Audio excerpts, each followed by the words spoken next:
Hi, Saba. Thank you so much for meeting me today. Yeah, thank you so much for having me. You are such an inspiring, impeccable woman, I have to say. I've been reading up on your story and everything, and before we talk about the WETATi Convention, I really want to learn about you and your story. It's very compelling. You and your family come to the US at 11. You're from Pakistan. And before you can all become fully established citizens, you lose your family sponsors, who are actually grandparents who are settled in America. And you can't go back to Pakistan. Why?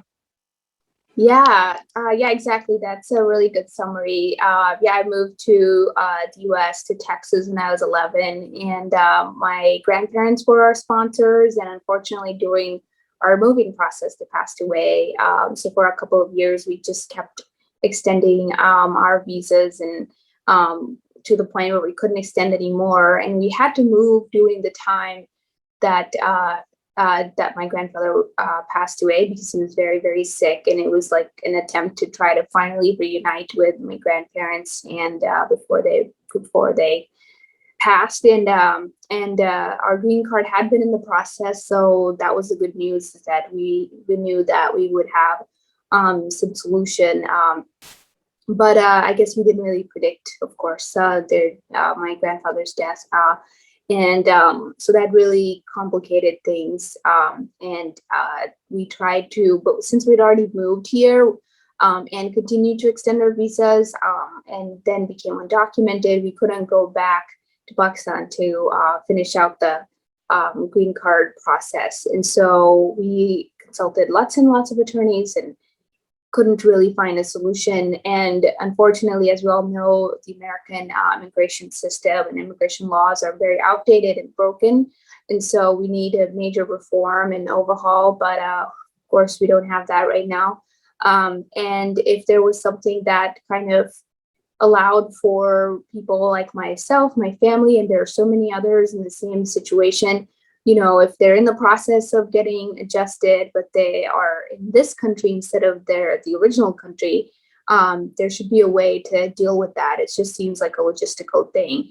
But of course, our government processes right now are not as efficient. And so, yeah, so we had to remain undocumented, and that became pretty difficult, as we know, millions of American families are having to deal with that. And it's not really something that one just chooses to do and says, oh, let's wake up this morning and go to a different country and be undocumented in that country and just make a mess there. Like, that's not what, people have in their mindsets. So families are pursuing opportunity, freedom for their children, leaving violence, fleeing violence, trafficking, etc. I mean, there's just so many reasons why, especially parents might want to bring kids to this country. If you're a parent, you might want to think about those things, right? So it's just it's really, really tough. But American families, we are resilient, and I think we're gonna continue to fight and try to get some reform to happen. Definitely. I can totally sympathize with you and the rest of the dreamers as I come from a family of immigrants, and excuse me, Awesome. I definitely understand what it's like for immigrants to want to come to this country, to escape the dangerous circumstances from their homeland, and also to escape the lack of opportunities that are back in their homelands, especially for girls. When in the Washington Post article that you wrote, Mhm. you talked about how you and your sister really, really wanted to stay in America because as girls, there are not as many opportunities in Pakistan. So can you discuss that? Yeah, so we actually were pretty lucky back in Pakistan. My dad, had a good job, and he was able to put us in a really good school. We learned English from, when we started speaking, basically, we were little kids. We went to this British Catholic school. We were very, very blessed. And I remember our ride from our home to the school every morning, watching so many young kids, so many poverty stricken kids and families just on the streets. And it was very heartbreaking, asking myself like, hey, I'm not like them. And there's, I should be grateful and I should do something to help people. Because clearly, I have an advantage over them and it's not fair. And that was something that from a very early age, from like the age of 5 or 6, I started thinking those things and realizing, hey, like something's wrong here. And in terms of, girls getting opportunities, for the most part, we had a lady prime minister back in the day. And, so in terms of that, there's definitely opportunities, but I think the problem is that because in the past we've had so many corrupt leaders, it just has made very difficult for the country to like become economically stable and like allow for public education to be more to be better, and therefore a lot of young kids, including many girls, get left behind. And we need to just have a massive overhaul over there too. And so yeah, in terms of like pursuing further opportunities, like my parents really wanted us to we're 3 girls. He was like,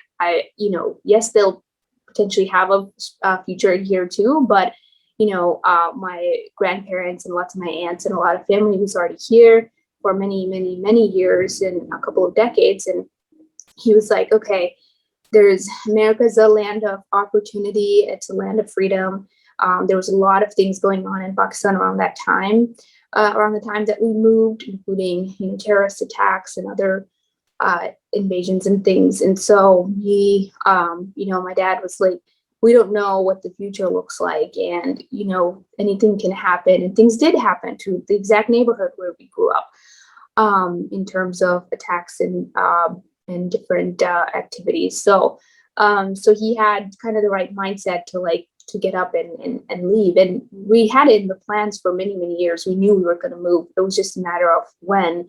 And we were waiting for one of my sisters to finish out her part of the religious schooling. So anyway, so that's why the timing was just strange. And yeah, my dad was like, hey, we have to find a way to get us to a place where we can really pursue our dreams. And yes, we could have, I guess, still in Pakistan, we were blessed, but at the same time, someday I'm sure we would have wanted to go abroad to go to college, as many young people do there.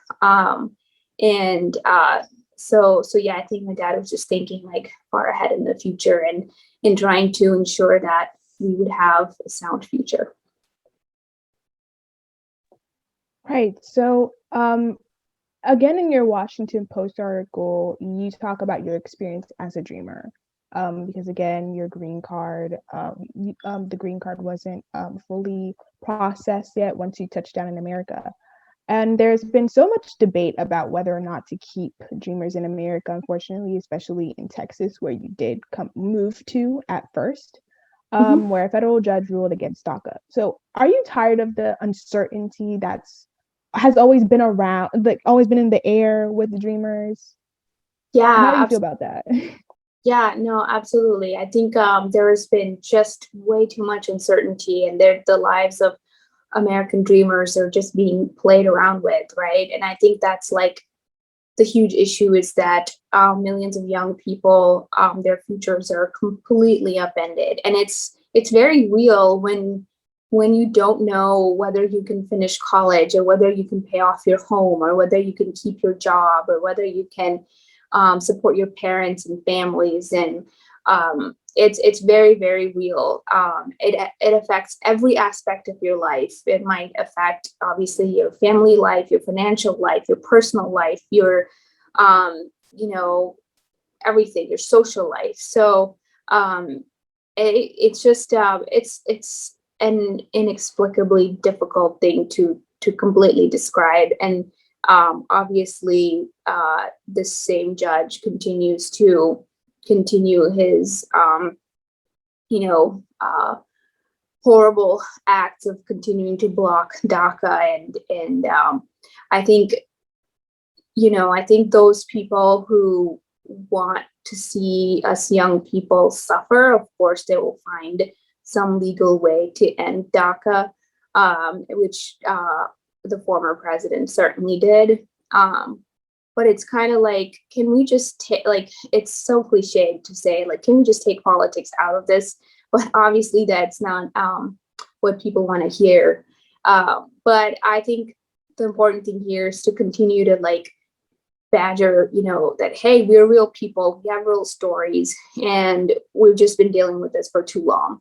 We've had significant trauma. Our families have had significant trauma from this, and it's just not right. We pay taxes. We can show you all the numbers, the stats of the increase in GDP, how much tax we pay, and we can go on and on about the credibility of the program, and about the importance of legalizing American dreamers and parents of dreamers.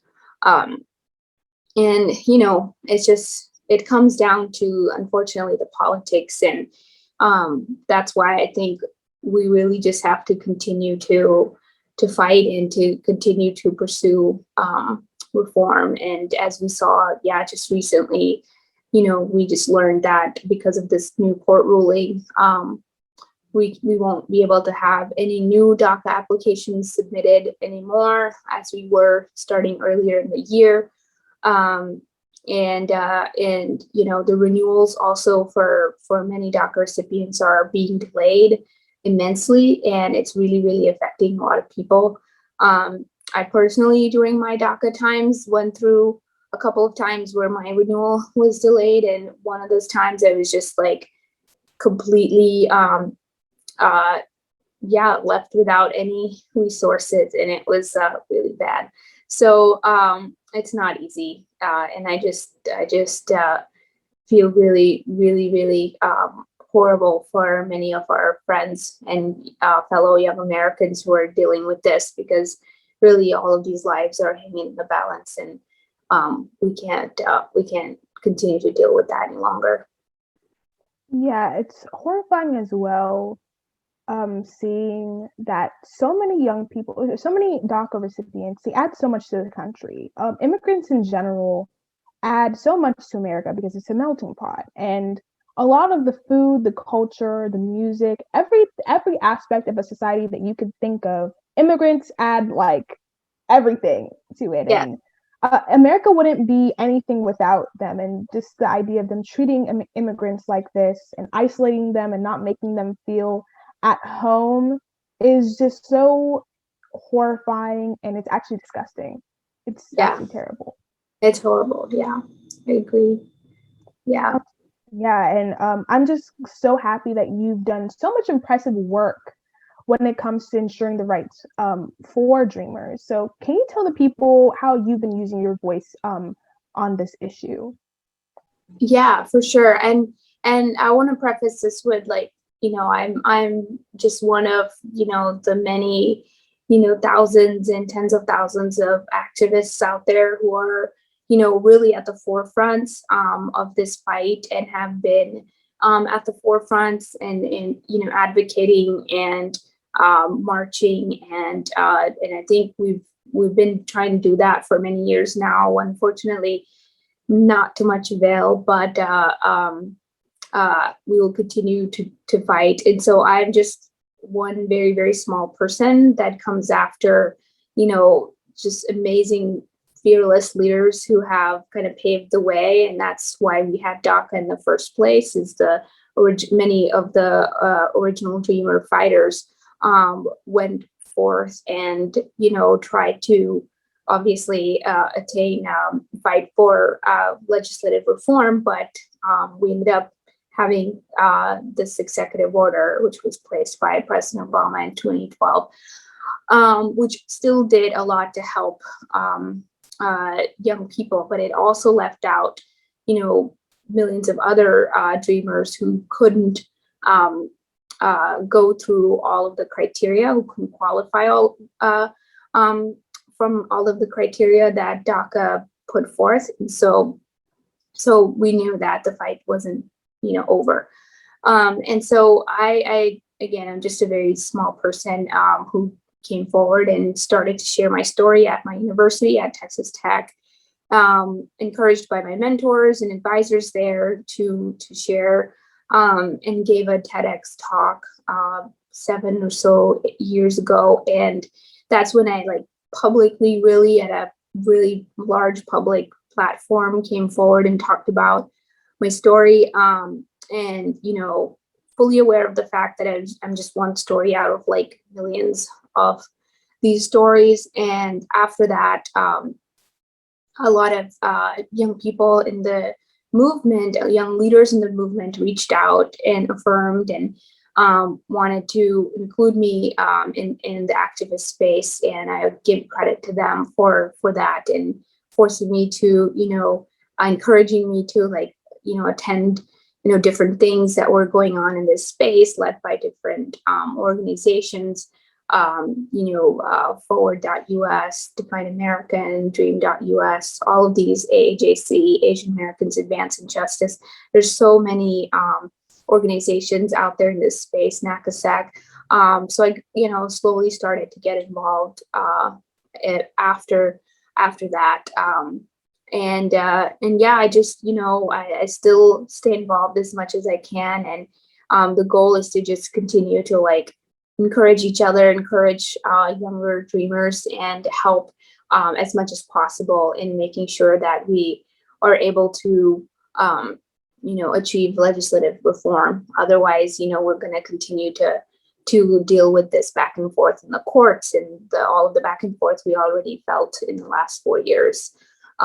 So yeah, I've just been a very small part of this movement, and I'm just grateful to have learned so much and have grown so much from sharing my stories through all these different platforms. And now I no longer have DACA. I was able to adjust a couple years ago through marriage, but even then I didn't want to adjust. I was like, I still want permanent comprehensive immigration reform, and I want to adjust my status through that. But of course, my dad was like, "No, what are you talking about? The your adjustment of status is a byproduct of your of marriage, and it's not because you want to marry to adjust, etc." Anyway, also, it was not easy to do that for me because my parents and I have had an ICE case, and it's all detailed out in that film, Dream With Me, and many other online platforms through which I've shared. So it was really, really tough, dealing with ICE for many, many years. My parents were in final deportation and removal proceedings. So for me to adjust my status to, we had to go through many, many hoops. Some of those are outlined in Dream With Me. So I just want an end to all of this. I don't want other people to go through that. And many young people, aren't able to be open about this. And so, but they still need the help, and they still need to be able to have a space in which they can comfortably share and receive the care and guidance. So that's what, I want to continue to fight for. And your work has been incredible. It's just phenomenal. You're so passionate about people respecting DACA recipients and holders. And the fact that you were willing to not even take the citizenship just so you could keep your DACA status, because you really are passionate about making sure that everyone gets to be a citizen. So speaking of your impressive work, I really wanted to talk about your work inspiring the youth to become entrepreneurs. So before becoming a coach for WETATi, you led the Texas Tech Innovation and Mentorship and Entrepreneurship Program. And what was that like? How did you create, or at least lead, this program? Yeah, so I was starting to become involved with entrepreneurship many, many years ago when my university, Texas Tech at that time, was trying to find a way to make entrepreneurship and innovation a commonplace activity for all students. So they wanted to have a space within the university, physically and figuratively, for our students to participate in entrepreneurship. And there were many young, amazing entrepreneurs and innovators that were my friends who went on from Texas Tech and came out here in Silicon Valley and continued their startups. And we wanted to be able to grab some of that talent and help other students understand, hey, they can start their own business, they can have their own startup, they can innovate, they can create their own apps and their tools, and whatever sector it is. And so I got involved with that many years ago, and through all of that, I participated in different business plan competitions, pitch competitions, and other things, and worked with this group called 3-Day Startup, based out of Austin, which is a program that teaches young people at the universities and colleges across the country on how to start their startup. And it's a wonderful program. So I started, after going through that program and hosting it at Texas Tech, I started volunteering and mentoring others through that program in Austin and also in Lubbock, where Texas Tech was. And and then I started getting involved in my own entrepreneurial activities. So I wanted to make sure that not only do our students understand that, hey, they can do this, that they have the resources, that they have the mentorship, and they have the guidance and advice from faculty from different departments who could help and offer guidance, and then mentorship from other serial entrepreneurs who are maybe tech graduates that are in other places and doing amazing things. And then I continue to pursue, especially my kind of passion was for social impact and wanting to use entrepreneurship and innovation to create impact in different areas, such as, around the world, we have lots of problems with underdeveloped nations. And I got involved with a group called One Young World, based out of London, which gathers young people from every country every year. And we talk about these development goals for our world, climate change to, trafficking to entrepreneurship to education and social change. And so I kind of started to mix all of my entrepreneurial passions and ideas for innovation with what I thought was the change we needed most, which is social change around the world. And I just wanted to help other young people, if they had ideas, like how to take it from one step to the next, especially younger people. Because I feel like our youth have so many amazing ideas and they have so much passion. And especially now with technology, they are starting to be very, very good at skill sets that I know in the past were, things you didn't do until college or late college. But now these kids are programming and doing other amazing things. So I think they just need some guidance and to go from one step to the next, and then they can be serial entrepreneurs themselves. So I'm pretty passionate about that and about STEM in general. Yeah, I envy the person who you're coaching, because they're going to have so many insider details since you've done it yourself and you've helped other young people get from one place to the other. So that's gonna be so fun. They really cheated. So anyway, I feel like WETATi especially has programming for children in STEM, called the STEMpreneur program. I'm pretty sure you've heard of it. And so I really feel like you would be an incredibly great asset to that program, and inspiring students to just live out their dreams of being in the STEM field and creating businesses and social enterprises in that manner. So Now you've Yeah. been introduced to WETATi for a couple of weeks now. How do you think WETATi helps students form their business mindset and inspire them to achieve their dreams like you have been doing for a couple of years? Yeah, I was first of all very, very excited to learn about WETATi. I found out about them through Sandy at STEMCX, and I just was like amazed by all of the work that WETATi was doing. And I, looked through their website and history and different things, the current programming, and I'm just amazed by all of the great work that they're doing to not just encourage young people to be excited, motivated about STEM and entrepreneurship, but also provide resources and guidance and mentorship to these young people as they try to pursue their dreams. I think you can do a lot to encourage and show stories and share different ideas with young people to kind of inspire them, but if you don't help them with that catalytic activity of going from like their idea to actual like tangible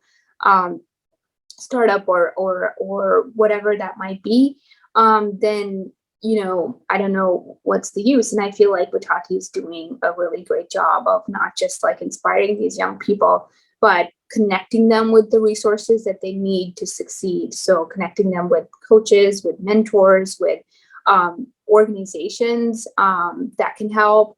And so I think that's amazing. I wish I knew about such a program when I was younger, and was when I was 16, like I was just studying hardcore and doing the other activities, like trying to play a lot of tennis and music and all of that. But I wasn't really thinking in these ways. And and if an organization like that was around me at that time, that would have been spectacular. But so I'm just really excited for all the young people that go through WETATi's programming, and I'm excited to see what comes out of the pitch competition that's coming up. Definitely. So how have you supported your assigned competitor, since you are a coach, with getting ready for the convention that is coming up in about a week? Yeah. So I've been mentoring one of the young ladies in this competition, and it's been really, really fun. She's like phenomenal, has some amazing ideas, and really, really strong passion and motivation for pursuing her idea. And she's not just passionate and excited, inspired, but she is putting in the work and putting in the energy and effort that she needs to put in to really make it into a reality. This isn't just an exercise for her. It's just it's kind of like her passion coming true. And I'm really excited to see her pursue this project beyond the competition itself, and do some good work out of that, because it's going to be really cool as she continues to develop it. Definitely. I'm just so thankful to you and your work with helping out WETATi and coaching like these competitors. And all in all, I wanted to really ask you lastly, how important is it for young people to chase their dreams right now instead of when they get older? There's this whole saying of like, oh, I'll just wait until I get older to do stuff.